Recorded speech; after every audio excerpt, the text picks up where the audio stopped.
Olá, tudo bem? Bem-vindos à 7ª temporada do podcast Direito Empresarial Café com Leite. Esse é o podcast perfeito para quem busca conhecimento jurídico durante a correria do dia a dia. É a sua biblioteca em áudio gratuita, repleta dos principais textos e autores do direito empresarial no Brasil.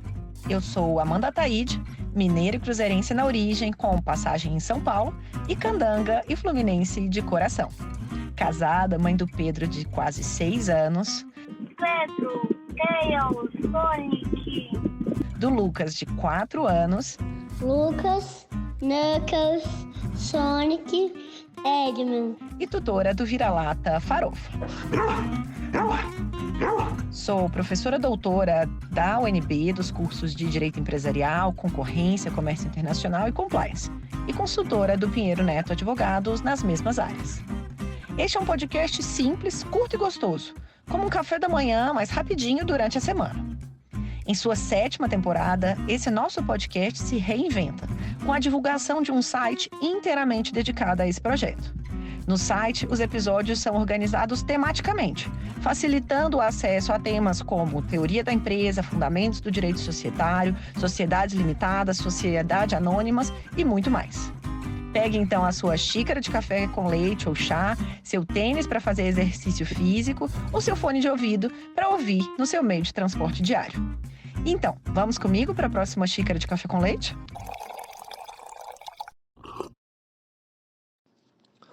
O podcast Café com Leite de Direito Empresarial atingiu a marca de mais de 100 mil reproduções.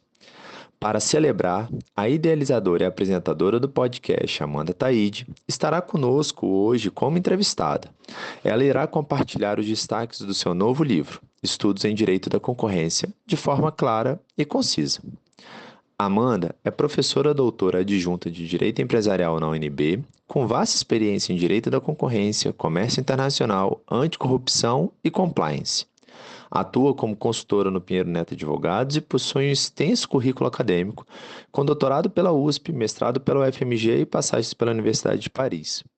Além disso, é autora de diversas publicações e possui 12 anos de experiência no serviço público em instituições como o CAD, MPF e Ministério da Economia. Amanda, é um prazer enorme tê-la aqui no podcast, dessa vez como convidada, para nos apresentar seus estudos em Direito da Concorrência. Marcelo Rivera, meu amor, muito obrigada por aceitar esse desafio aqui de me entrevistar sobre esse novo livro. É uma alegria dividir não só esse episódio, mas a vida com você. Obrigada pelo incentivo de sempre a todas as minhas iniciativas. E vamos então para mais essa xícara de café com leite juntos, agora aqui também no podcast.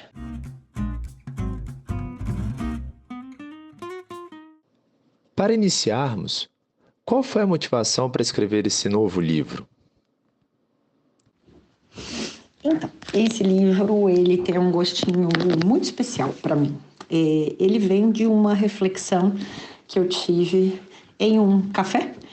Não foi um café com leite, mas um café com o professor Fábio Lioa Coelho, que com sua generosidade, que lhe é peculiar, me concedeu a oportunidade ali desse diálogo. E nessa conversa, acabei saindo de lá com esse insight de que eu deveria consolidar, basicamente, uma série de produções, de reflexões que tenho feito ao longo dos últimos anos em um arquivo único. Eu tenho um site, que é o amandataide.com.br, que consolida as minhas produções acadêmicas, atividade profissional, participação, em eventos, até o próprio podcast no momento inicial acabei consolidando lá, apesar de hoje ter um site específico, e eu percebi que eu não tinha de um modo consolidado todos aqueles meus temas que eu acho que eram os melhores artigos, assim. Então eu saí de lá com esse insight, assim, de que eu deveria consolidar, marcar esse período, esses 12 anos aqui de reflexões sobre direito da concorrência. Na verdade, são 14 anos de reflexão, já que comecei aqui na área de direito da concorrência no final de 2010. Então, saí de lá, contei com a ajuda de um pesquisador incrível, João Pedro Bessa, que já fica aqui meu agradecimento para consolidar esses meus artigos, e depois submeti para a editora Expert. E a ideia desse livro foi justamente que ele fosse disponível gratuitamente, em formato de e-book, e depois eu acabei tomando a decisão por convertê-lo também no formato EPUB, para colocar no formato Kindle, que é, né, uma ferramenta cada vez mais utilizada. E depois, diante de alguns pedidos, acabei tomando a decisão de também fazer impressão do livro físico, mesmo estando ele virtual, mas tem muita gente que gosta do livro físico. Então, acho que é isso, assim, é um livro que vem coroar, de celebrar essas reflexões ao longo aí de mais de 14 anos de reflexão em direito da concorrência, mais de 12 anos de publicações mesmo em direito da concorrência, e a ideia agora, né, desse episódio, celebrar duplamente, celebrar não só esse novo livro, mas também essas 100 mil reproduções aqui do podcast. Então, obrigada pela pergunta, e meu agradecimento aqui também a todos os nossos ouvintes que estão aqui ouvindo.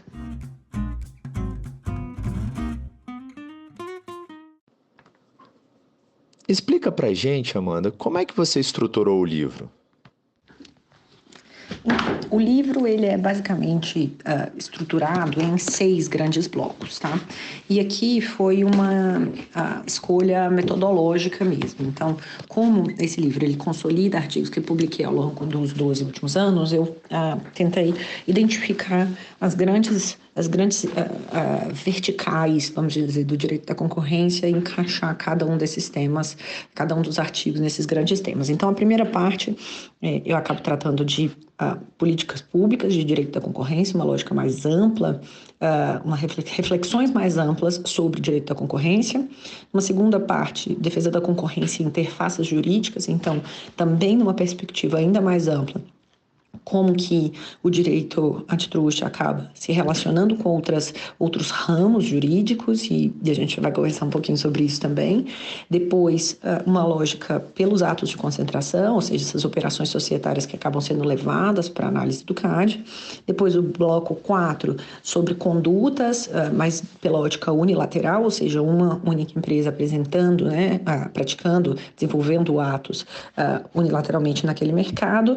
O quinto, sobre condutas coordenadas, essas condutas que são praticadas pela pluralidade de agentes econômicos, em que medida que essas condutas coordenadas, né, podem viabilizar arranjos anticompetitivos. E o sexto, sobre ações privadas de reparação civil, quando, em virtude, né, da prática de uma infração à ordem econômica, uma conduta, a geração, causa-se dano a alguém, e, portanto, isso aciona a lógica da reparação civil. Então, a gente teve modificações recentes na legislação sobre esse sexto tema, então, acabo trazendo aqui reflexões sobre esse sexto bloco, justamente para abarcar um pouquinho dessa evolução das ações de reparação civil por danos concorrenciais no Brasil ao longo dos últimos anos. Acho que é isso, são esses 6 grandes blocos.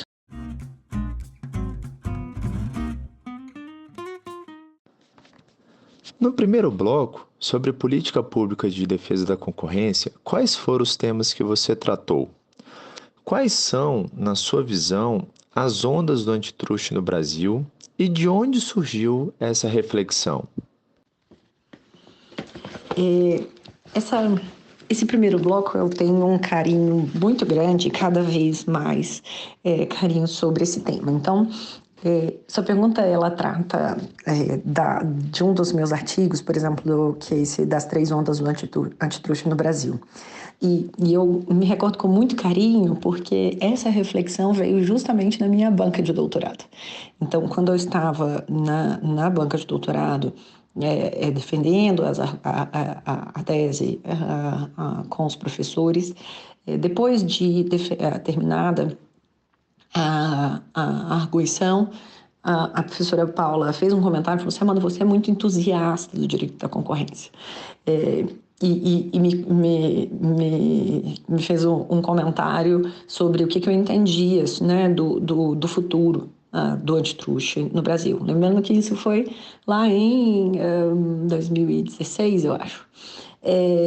E ali, naquela resposta, é engraçado, né, que na resposta eu acabei tirando a ideia que não estava inicialmente refletida na tese, mas eu acabei incorporando e acabei publicando esse artigo como base nisso, sobre a existência de 3 grandes ondas no direito da concorrência no Brasil, na minha visão. A primeira onda voltada tipicamente numa análise de atos de concentração. Então, quando a gente tinha um controle posterior dos atos de concentração no CAD, a gente tinha que as 3 instituições que até então eram responsáveis pela defesa da concorrência no Brasil, tanto o CAD quanto a Secretaria de Direito Econômico do Ministério da Justiça, quanto a SEAI do Ministério da Fazenda, as 3 acabavam tendo em vista essa lógica de controle posterior dos atos de concentração, acabavam tendo uma atuação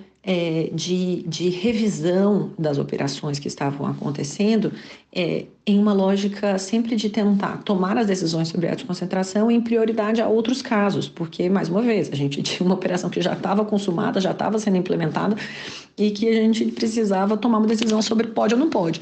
Então, é natural que esse tenha sido o foco das autoridades antitruste durante muito tempo. Com a Lei 12.529 de 2011, porém, com a entrada em vigor em 2012, a gente tem uma mudança no perfil, né, de ato de concentração, que deixa de ser de notificação posterior e passa a ser de notificação prévia, ou seja, antes de se mudar para morar junto, tem que pedir autorização dos pais, do padre, qual que seja a alegoria que se faça, mas aqui, né, no nosso antitruste, tem que pedir autorização para o CAD. Então faz com que o tempo, né, de redução, de análise dos atos de concentração fique super mais restrito, mais curto, os atos sumários aí, até 30 dias, os ordinários chegando até 330, e o CAD ele acaba então tirando esse volume que estava na frente, né, de si e passa a poder focar em condutas, que é esse segundo bloco, vamos dizer, segunda grande espectro de controle, né, que a gente tem o controle de estruturas pelos atos de concentração e o controle de condutas pelo controle o controle de condutas pela essa ótica de infrações à ordem econômica.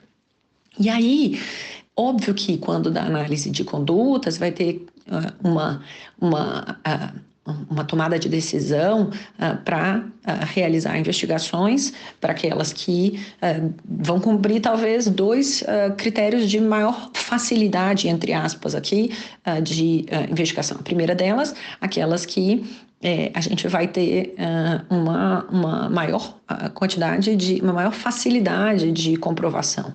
Então, a gente vai ter, quando a prática tem evidências de um cartel, por exemplo, ela é uma prática que não precisa ficar explicando tanto, né? Combinou preço, a gente acaba tendo uma maior, pelo menos na ótica antitruste, uma maior imediatidade, vamos dizer assim, na aplicação de consequências pela doutrina tradicional. Isso por quê? Por conta do segundo ponto, que é justamente a presunção de efeitos negativos de uma conduta anticompetitiva coordenada. Então, no caso de cartel, é muito difícil você ter qualquer argumento de eficiência, por exemplo, ou justificativa econômica e tal. Então, nesse sentido, acho que essa segunda onda vem justamente para poder atacar esses casos de cartel que durante muito tempo ficavam parados para análise. Então, o Kant conseguiu tirar da frente, né, e decidir finalmente uma série de outros processos administrativos.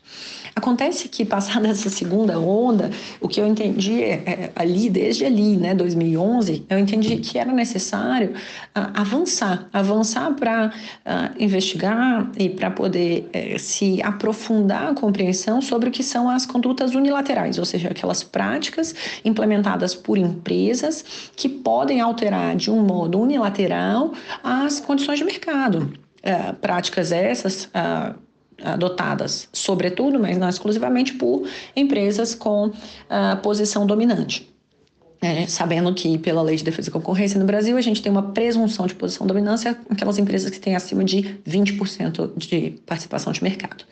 E ali mesmo, né, retomando a minha banca, eu falei, olha, então a minha visão é que no futuro a gente vai ter um aumento das investigações de condutas unilaterais, na medida em que a gente já tem um controle de atos de concentração prévio, a gente já vai ter, né, os atos de concentração seguindo prazos e tendo as tomadas de decisão de um modo mais rápido, a gente já vai ter uma maior compreensão do que são as condutas coordenadas, as práticas de cartéis, as parametrizações aqui das sanções aplicáveis, e a maior dificuldade vai estar nas condutas unilaterais. Então, isso foi lá em 2011. E aí isso é interessante porque conversa com um outro artigo que está aqui nessa parte, nesse primeiro bloco, que é justamente um artigo escrito em coautoria com a Patrícia Jacobs, que a gente faz uma reflexão sobre tanto as investigações quanto os acordos que foram realizados pelo CAD em sede de condutas unilaterais. Então, o título a gente fala é uma terceira onda do antitrust.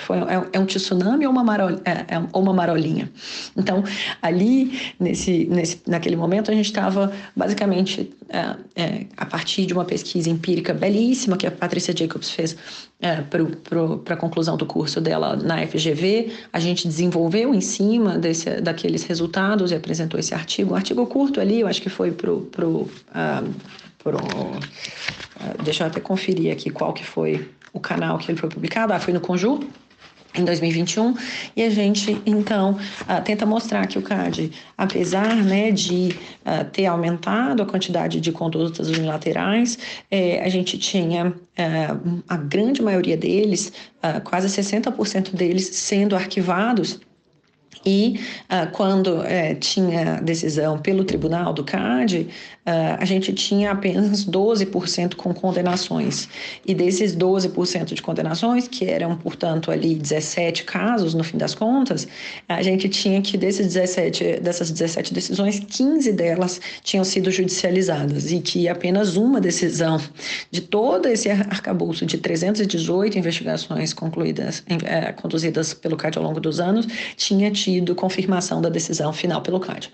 Esse número, obviamente, está desatualizado, esse artigo é de 2021, a gente teve outras decisões posteriores no judiciário, mas só mostra um pouco dessa evolução, que por enquanto a gente ainda tem uma marolinha, mas eu acho que é uma marolinha que tem aumentado a sua atração com a criação de uma unidade específica para análise e investigação de condutas unilaterais pelo Superintendente-Geral do CAD. Então, eu acho que a gente ainda não tem o tsunami, mas a gente está numa lógica crescente.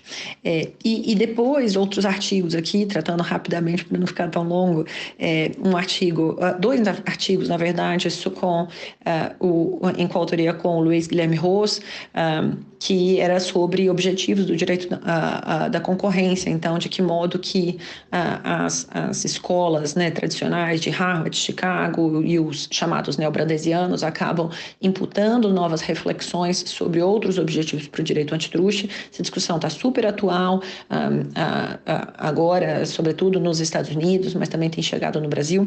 Então, tem 2 artigos aqui sobre esse tema e outros 2 artigos que são aqui, mais uma vez, artigos mais amplos, um escrito em coautoria com a Angélica Vettorazzi, sobre a possibilidade da gente ter uma análise de concorrência no Brasil para além das autoridades antitruste. Então, com base no Consent Decree, que foi publicado pelo presidente John Biden nos Estados Unidos, foi dado uma competência para a persecução do direito da concorrência a uma série de autoridades públicas nos Estados Unidos. E aqui a reflexão será que a gente tem um espaço para entender que o antitruste é maior do que o CAD? Ou, e essa é a posição que cada vez mais eu tenho percebido, talvez o antitruste fique restrito ao CAD, mas a política concorrencial,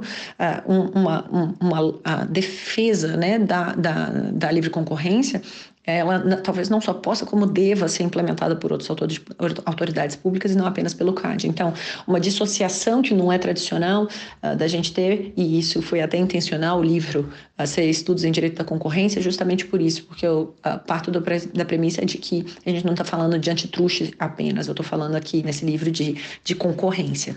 E, por fim, um artigo com a Isabela Scioli sobre um tema interessante, novo, sobre como que o lobby, né, pode ser utilizado como instrumento anticompetitivo e como que o ambiente político, então, poderia ser considerado um marketplace aí, modificando as estruturas do mercado. Então, acho que é isso, sobre a primeira parte.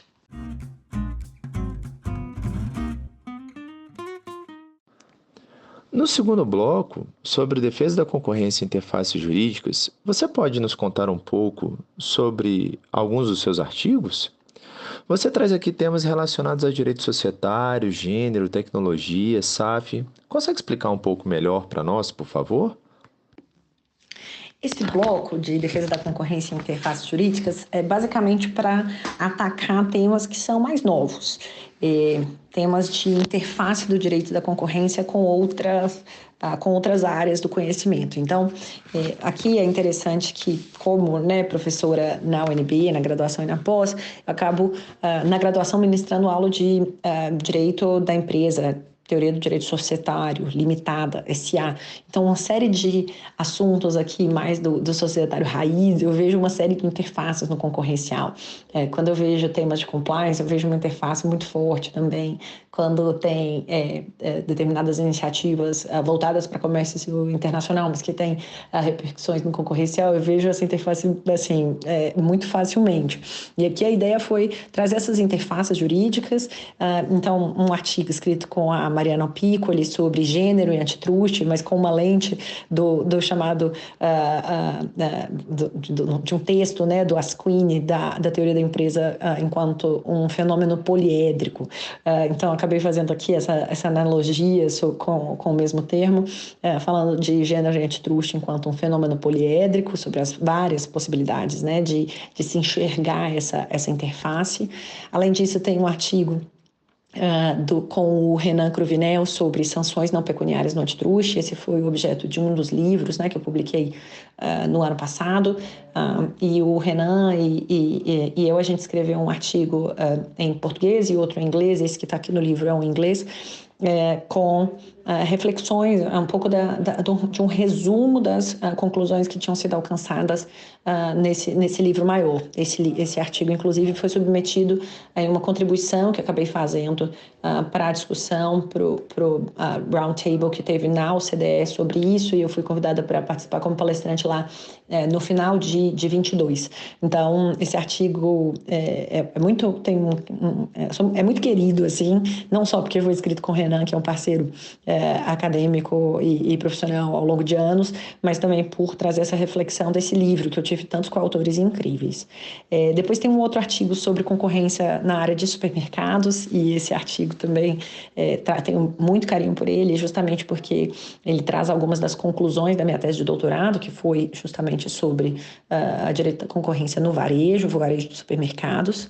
Depois tem um artigo com interfaces entre acordos de leniência, termos de compromisso, governança corporativa, com o tema de seguros D&O. Então, seguros D&O são seguros Directors and Officers, que acabam cobrindo, portanto, os administradores de sociedades por atos cometidos no exercício da sua gestão.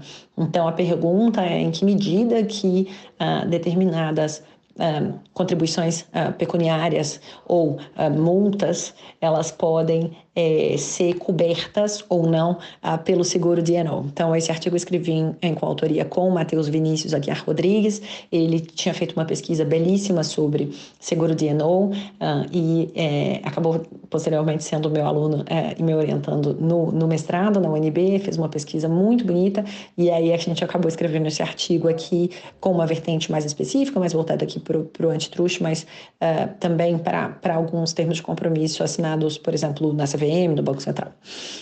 Depois a gente tem artigo sobre inteligência artificial e impacto na defesa da concorrência, com o Marcelo Guimarães. Tem um artigo sobre videogame, a indústria, né, de games aqui, de jogos eletrônicos, e como que esse tema acaba tendo repercussão no direito da concorrência. Esse artigo escrito aqui com o Leonardo Rocha Silva e o Igor Marques Caldas Machado, aqui do Pinheiro Neto, reflexões com base, né, em casos recentes que a gente teve grandes, né, no mundo, e também com essa mudança nesse mercado. E também um artigo sobre as interfaces, né, entre interfaces mais amplas entre direito da concorrência e direito do trabalho, especificamente sobre as chamadas cláusulas de não compete ou cláusulas de não concorrência voltado para trabalhadores. Esse tema está super em voga. Esse artigo é agora de 2024, fevereiro de 2024, que eu escrevi em coautoria com a Manuela Mendes Prata, que é consultora aqui do Pinheiro Neto também, da área de tributário, de trabalhista, e o André Penal Curcio, que trabalhava aqui com a gente também, e é meu monitor e meu orientando na UNB também. Então, mais uma vez, vocês vão vendo aqui que, à medida que eu vou conversando, eu vejo com muito carinho cada um deles. São pessoas que eu tenho trocas intelectuais, trocas profissionais muito profícuas, e que eu tenho uma alegria enorme, assim, desses artigos escritos também com autoria.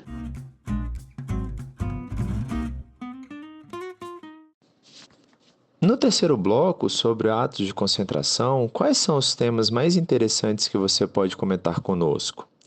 Temas como fusões verticais e conglomerais estão em alta, e você trabalhou com isso diretamente para o guia V+, do CAD, além de outros temas que têm relação forte com o societário, como interlocking, gun jumping, etc. Conta mais para a gente. Então, nesse terceiro bloco de concentrações econômicas, né, o que a gente chama de ato de concentração, eu acabei tratando de uma série de temas que vão, ao longo do tempo, permeando as atividades do CAD. Então, tem esse artigo, o artigo mais antigo, né, desse bloco é o sobre gun jumping. Esse artigo foi publicado em 2012 pela Revista de Direito da Concorrência do CAD, e é um artigo que, olha que curioso, né, eu preparei um projeto para me candidatar ao mestrado na UFMG com esse tema. E eu já mencionei em outro episódio anterior que, muito felizmente, eu não fui aprovada, e é bom deixar isso claro, né, que a gente sempre fica falando das conquistas, mas que todos nós temos perdas, né, que a gente acaba não conseguindo determinadas coisas. E hoje eu tenho muita alegria por não ter sido aprovada na UFMG, por uma série de razões, e em especial e principalmente porque ele me permitiu, né, me candidatar para a USP e ter sido selecionada pela professora Paula Forgione, que acabou modificando minha carreira. Mas isso porque, então, para dizer que esse artigo é fruto de uma pesquisa anterior que não deu certo em tese, e que eu tinha escrito um projeto falando, né, do quanto que eu entendia que era necessário a definição de parâmetros objetivos para definição do que seria o gun jumping, que é justamente essa infração por a consumação prévia dos atos de concentração, que passariam, então, ali naquele momento, com a entrada em vigor da Lei 12529 de 2011, com a entrada em vigor em 12, passariam a ter a obrigação do controle prévio. Então, ali nesse artigo, eu acabei propondo algumas categorias, como já é do meu costume, algumas categorias que eu entendia que seriam necessárias para auxiliar na tomada de decisão. Então, propus 3 grandes blocos, que seriam cláusulas do instrumento, né, contratual, que poderiam sinalizar a existência de gun jumping, atividades das partes que poderiam sinalizar a existência de gun jumping, e trocas ou transferência de informações que também poderiam caracterizar gun jumping. E o que me deixou mais feliz é que, quando eu estava lá no CAD, teve a elaboração do guia. do guia de gun jumping, e teve a colaboração de membros internos com membros externos para a elaboração desse guia, e eu trabalhei exatamente nessa parte do guia, em parceria com o professor Caio Mário Pereira Neto, não sei se o Caio Mário vai lembrar disso, mas que a gente acabou discutindo justamente esses critérios. Então, a primeira vez que eu lembro que eu fui citada no CAD, em um caso relevante, foi uma nota de rodapé que a Procad colocou desse meu artigo aqui de gun jump. Então, tenho, mais uma vez, um carinho enorme aqui por ele. E aí, ao longo do tempo, as preocupações foram evoluindo. Então, durante um período, a gente tinha preocupações sobre participações minoritárias de empresas entre concorrentes, se podia ou se não podia. Essa discussão avançou para uma possibilidade ou não de existência de administradores, membros do conselho de administração interligados entre empresas, concorrentes ou não, verticalmente relacionadas, por exemplo, se isso seria um problema, que é o chamado Interlocking Directorate. Então, tem aqui um artigo que eu escrevi em coautoria com o René Medrado e com a Catarina Lobo Cordão, que apesar de ser uma discussão já mais antiga aqui no Brasil, a gente não tem movimentos recentes, e a gente teve movimentos recentes nos Estados Unidos sobre isso, de ataque, né, aos interlocking directorates. Então, nesse artigo, a gente tentou mostrar os precedentes de interlocking no Brasil e mostrar como que os Estados Unidos estão indo em outra direção, na medida que eles acabam tendo uma regra específica de vedação interlocking. E esse artigo aqui, ele acabou sendo indicado, e a gente venceu o prêmio da concorrência agora em 2024 como o melhor artigo, business article de antitrust das Américas, escolhido pelo público. Então, super alegria desse artigo também. E aí, na discussão, tinha aquela discussão sobre participações minoritárias, a gente tinha também uma discussão aqui sobre participações minoritárias, mas não diretas de um concorrente no outro, por exemplo, mas indiretas por meio de investidores institucionais. Então, por exemplo, um fundo de investimento fazendo participações em duas empresas concorrentes naquele mercado. É o que é chamado de common ownership. E aí aqui eu escrevi um artigo em coautoria com a Mônica Tieme Fujimoto. A gente trabalhava juntas no CAD e a gente teve uma chamada interna, falando, quem que quer escrever sobre isso daqui? E era uma posição do Brasil sobre esse tema perante um roundtable da OCDE, e a gente, na cara e na coragem, decidiu escrever esse background paper na posição do Brasil, e aí a gente teve esse artigo aqui sendo uma consequência disso.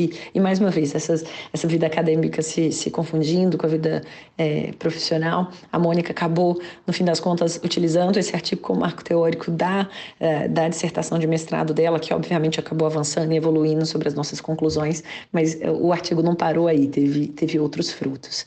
E por fim, sobre a sua pergunta especificamente das fusões verticais e conglomerais e o Guia V+, tive a alegria de ser contratada como consultora do CAD justamente para a elaboração de um estudo comparativo sobre a experiência do Brasil em relação a outros países para o tema de fusões verticais e conglomerais, portanto, esse artigo que está aqui no livro sobre lições do passado para construir o futuro é justamente um consolidado sobre os principais achados aqui dessa pesquisa da experiência ao longo desde a 12529 de 2011, mais uma vez com vigor a partir de 12 até 2023. Com as decisões nesse tipo de ato de concentração e como que a gente poderia ter a sinalização de aprimoramentos aqui no futuro. E ainda sobre esse tema, então, acabei convidando a Júlia Braga, que defendeu um mestrado super bonito sobre antitruste e mercado de trabalho, especificamente pela ótica de atos de concentração. Então, eu escrevi com ela esse artigo curto aqui para falar justamente sobre mercado de trabalho na perspectiva específica de fusões verticais e conglomerais. Então, a gente fez aqui uma reflexão sobre como que esse tema poderia ser tratado também.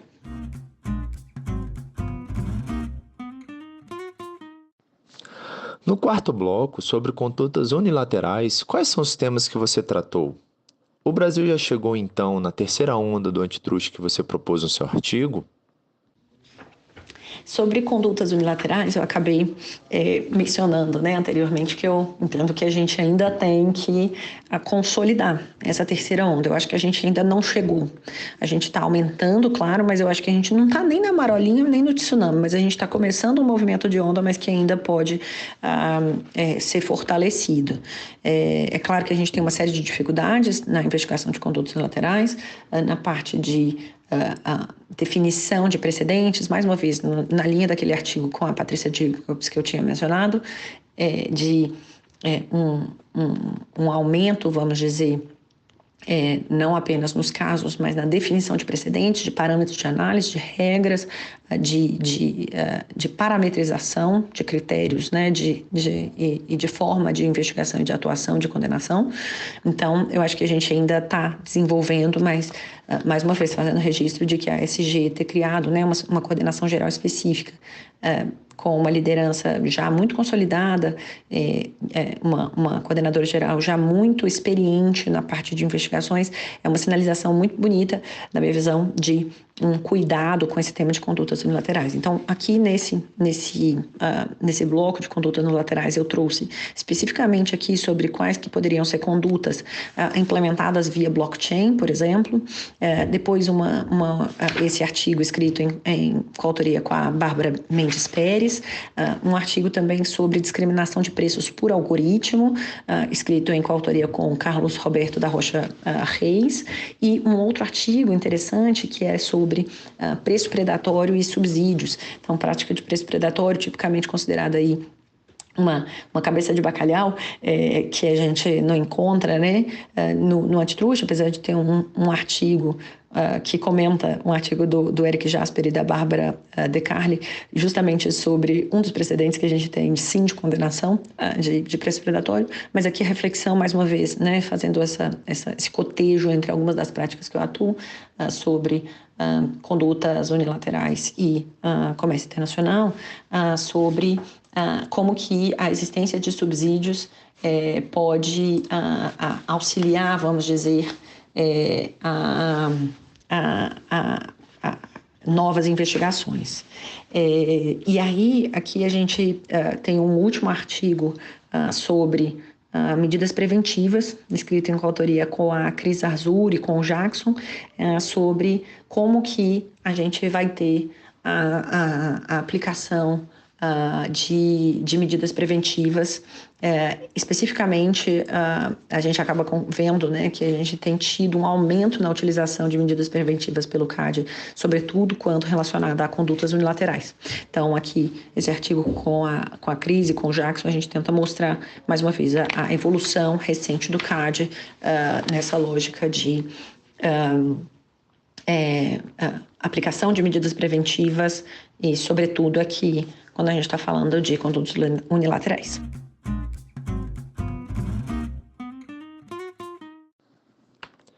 No quinto bloco, sobre condutas coordenadas, o que tem de temas mais recorrentes e de temas mais atuais? Para além de investigações clássicas de cartéis, quais outros temas você acha que seriam importantes para as empresas conhecerem? Sobre condutas coordenadas, tem uma série de artigos aqui. A gente tem artigos sobre cartéis internacionais, então escrito com o professor Vinícius Marques de Carvalho, hoje ministro Vinícius, que inclusive deixa aqui o meu registro, o meu agradecimento por ter feito a apresentação do livro aqui tão gentilmente. E esse artigo, escrito em coautoria também com o Bernardo Becker Fontana, a gente faz uma análise das investigações de cartéis unilaterais realizadas pelo CAD ao longo dos anos.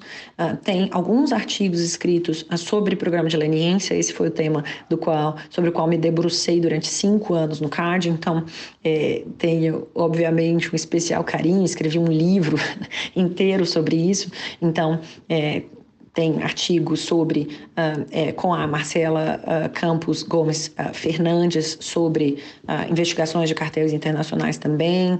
A gente tem um artigo escrito em coautoria com a professora Ana Frazão sobre o que vem antes, o programa de leniência ou o programa de compliance, né, o paradoxo do ovo e da galinha.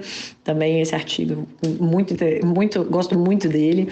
A gente tem um artigo aqui em coautoria também com o Eduardo Frade e o Diogo Thompson, ambos eram da Superintendência Geral quando era também, e a gente comenta sobre os 5 anos de vigência da Lei 12.529, então mostrando a evolução ali, uma análise, como eu sempre gosto de fazer, com dados, mostrando sobre a existência de cartéis internacionais ou nacionais, se eram cartéis que afetavam clientes públicos ou privados, ao longo dos 5 anos. Convido aqui aos pesquisadores a atualizarem esse dado, esse artigo aqui também.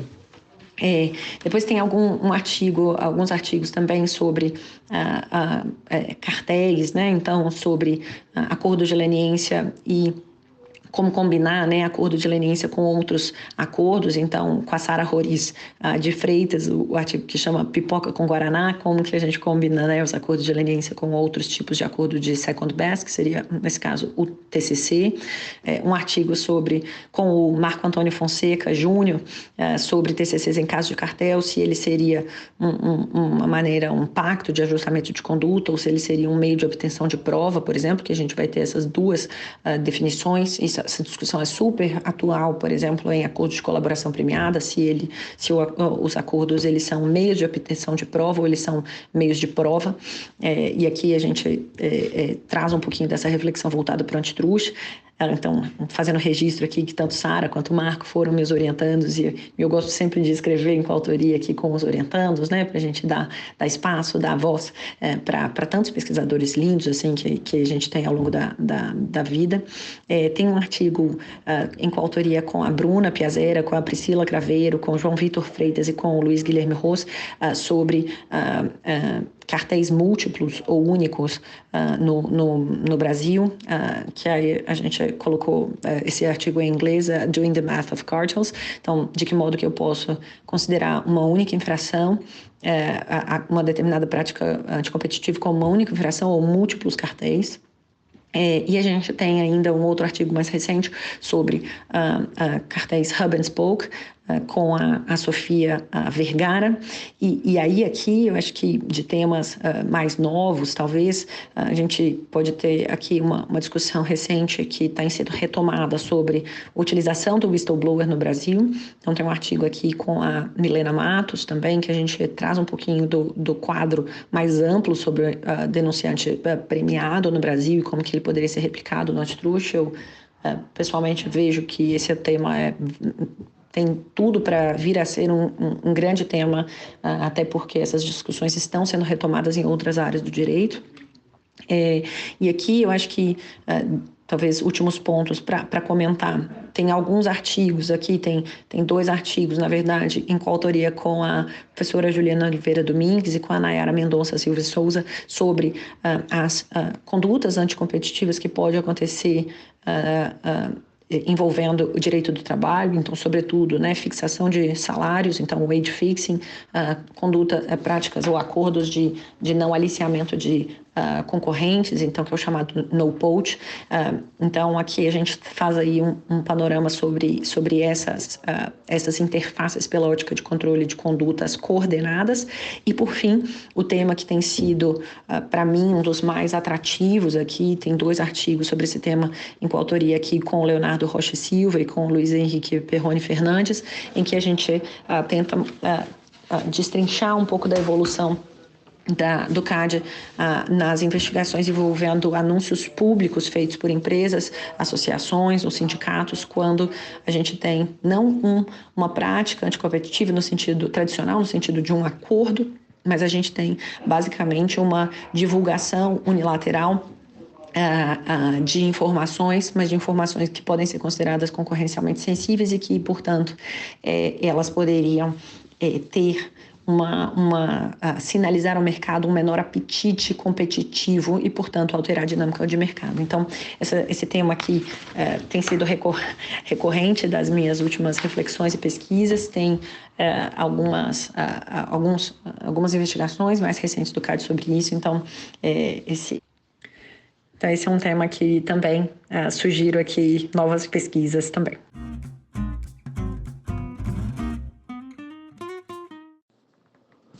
No sexto e último bloco, ações privadas de reparação civil, o que você tem visto sobre o tema? Quais os principais debates?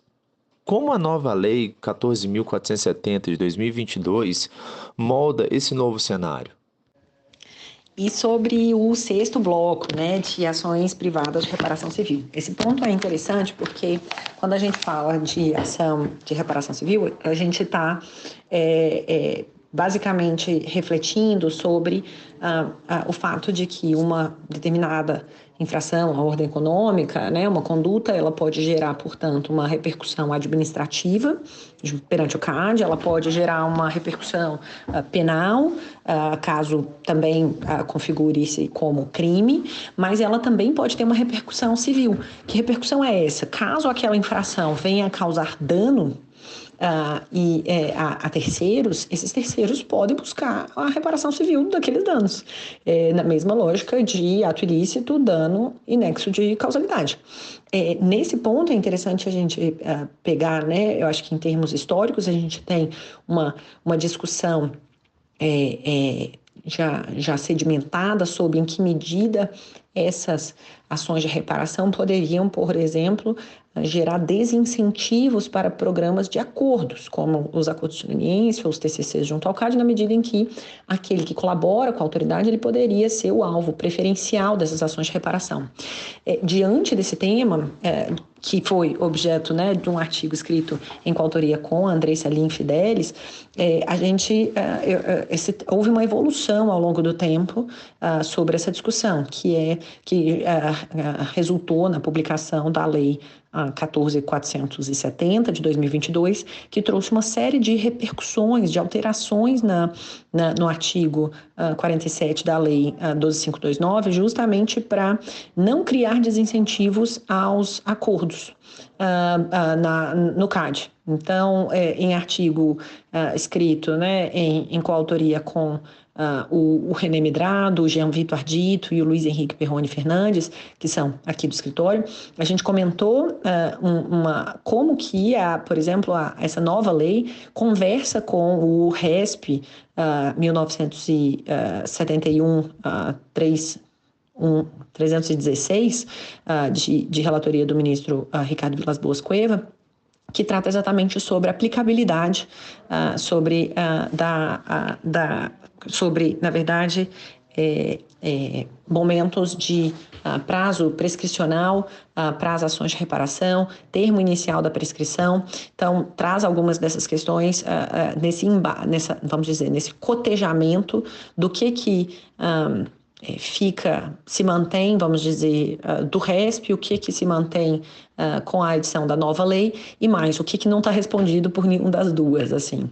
E nesse ponto é interessante a gente eu comentar aqui o artigo escrito em coautoria com a Carolina Treviso, que foi justamente sobre a aplicabilidade das normas de direito material e processual no tempo dessa nova lei 14.470. Então, se a gente tem ações em curso, a gente tem ações encerradas, ações novas, como que a gente vai ter a aplicabilidade dessa nova lei? E aí, eu comento aqui também, brevemente, né, que o acesso a documentos, né, de leniência de acordos com o CAD pode, né, mais uma vez, ser esse risco de desincentivo. Então, em artigo também escrito em coautoria com a Andressa, que eu mencionei anteriormente, Andressa Linfidelis, e com a Isabela Maiolino, a gente tenta comentar como que o CAD elaborou uma nova resolução, nova, eu digo nova porque trabalhei nessa redação quando ainda estava no CAD, ali em 2017, mas ela acabou sendo publicada em 2018, definindo quais são os contornos para que esses terceiros que queiram ajuizar as ações privadas de ressarcimento possam solicitar acesso a documentos para embasar suas ações privadas, mas sem prejudicar, portanto, as investigações e os programas de leniência. E aqui eu acho que vale a pena também mencionar um outro artigo com a Isabela Maiolino sobre o que vai acontecer com aquelas empresas que realizarem o ressarcimento voluntário, né, de danos e acordos no CAD.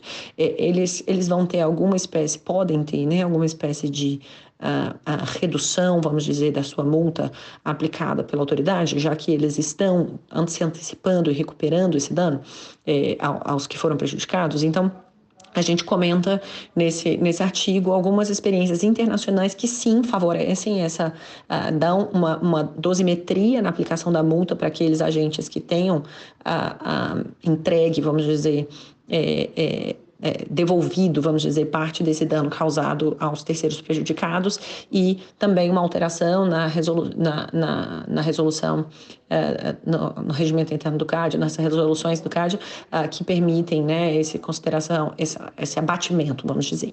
E, por fim, um artigo que foi escrito em um livro organizado pelo professor Paulo Bournier, que relaciona um pouco dessa interface entre direito da concorrência e direito societário, e conversa bastante com o tema que tem sido, né, objeto de algumas discussões recentes, sobretudo no PL 2925, né, que fala do enforcement privado no Brasil, no mercado de capitais, justamente porque nesse artigo eu falei sobre a possibilidade, né, das ações de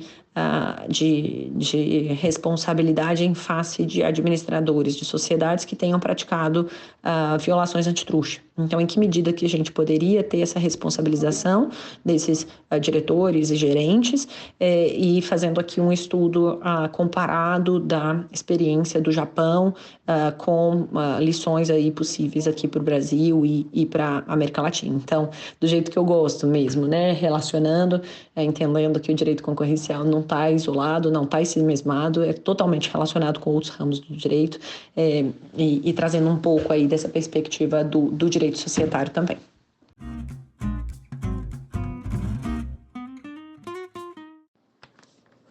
Como idealizadora e apresentadora do podcast, toda temporada você formula uma pergunta um tanto pessoal para os seus entrevistados. E aqui vai para você. Qual é o livro de literatura que te marcou, que você pode compartilhar com seus ouvintes?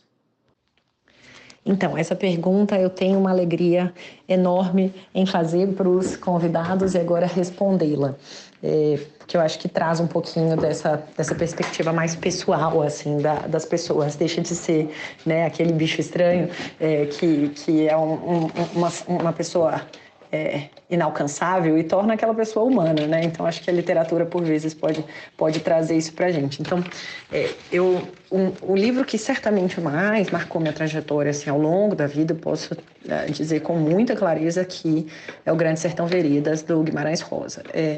Ele foi um livro que surgiu na minha vida por uma questão circunstancial, porque ele foi o livro escolhido pela UFMG para ser o livro da prova de literatura do vestibular. Então eu tive que ler o livro, um calhamaço de livro. E eu lembro eu ali com 18 anos, toda nerd, estudando aquele livro, tomando notas e tal. E o quanto que eu fiquei impressionada com o final, o quanto que eu fiquei marcada. E a forma de redação do Guimarães Rosa, o quanto que ele acaba tendo poesia, ele acaba tendo uma nova filosofia de vida. Eu tenho, assim, com muito, muito carinho, trechos como enxergar a vida, né, quando está num momento conturbado, como um redemoinho, né? Como ele diz, um redemoinho, né? Ele escreve redemoinho, de que quando a gente está dentro do redemoinho, a visão fica embaçada, que é preciso a gente sair do redemoinho. E tantas outras passagens assim que me fizeram agora, muito recentemente, voltar a ler. Falei, cara, eu quero reler aí depois de mais de 18 anos, agora pensando aqui junto com vocês, eu tenho 36, faço 37 agora, então com mais de 18 anos. Eu li aos 18, lendo agora aos 36, tentando ressignificar tantas coisas e vejo quão bonito é esse livro. Ele é longo, então é um livro denso que você vai lendo, e eu estou lendo no Kindle, então a cada noite ali eu vou lendo 1% do livro, uma hora eu chego, estou lá no 62%, mas vou misturando ele com outras leituras, porque de fato ele é uma leitura densa, mas me acolhe, me lembra das minhas raízes, das minhas origens de Minas, me retoma a Montes Claros, que é a cidade da minha mãe, a rios, a passagens ao sertão, pensando aqui, né, na trajetória do meu pai também, como uma pessoa nascida e criada na fazenda, e que saiu depois da fazenda para ir para a cidade. Então, é um livro que me toca muito, em várias maneiras.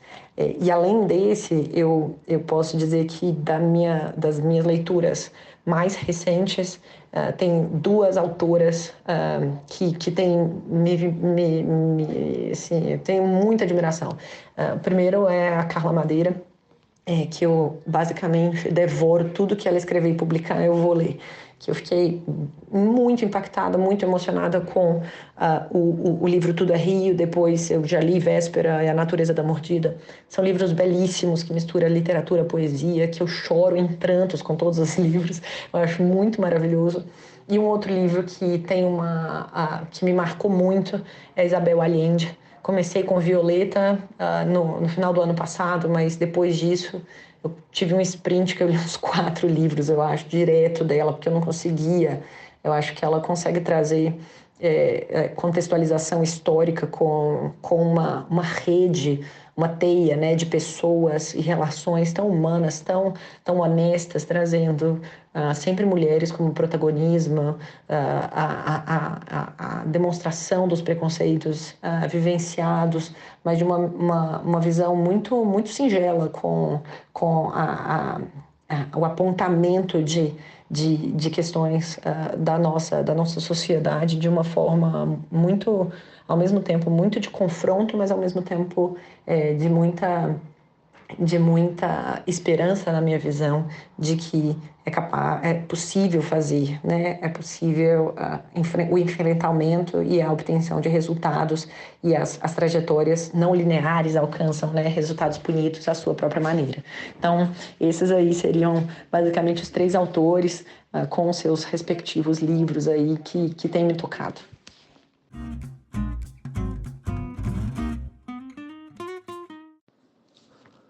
Amanda, muito obrigado pela sua presença, pela sua entrevista. E por hoje é só. Nossa xícara de café com leite foi devidamente tomada de modo gostoso, como num café da manhã. De novo, meus parabéns pelas mais de 100.000 reproduções do seu podcast. Eu que te agradeço. Obrigada demais por ter, mais uma vez, topado esse desafio de me entrevistar aqui para o podcast. Eu sei que te tiro todas as vezes da zona de conforto ao te pedir isso, mas certamente como meu parceiro de vida, um dos meus maiores incentivadores e motivadores, eu não tenho dúvida de que você também está feliz comigo desse marco aqui das 100.000 reproduções do podcast, um projeto que surgiu de uma maneira tão singela, né, para os alunos da UNB ali no período da pandemia, e que hoje, felizmente, tem cumprido um propósito ainda maior de disseminação do conhecimento, de dar voz para tantas pessoas, para as grandes referências do direito empresarial brasileiro, para as novas referências, para os jovens empresarialistas, para vozes do direito empresarial ao redor do Brasil. Então, espero que a gente continue tendo tantas e mais reproduções aqui do podcast. E obrigada a todos vocês, ouvintes aqui do podcast, por estarem aqui até o final e por cada um dos minutos que vocês ficam aqui, me concedem o poder e a oportunidade de fazer companhia para vocês. Muito obrigada de coração. Um beijo.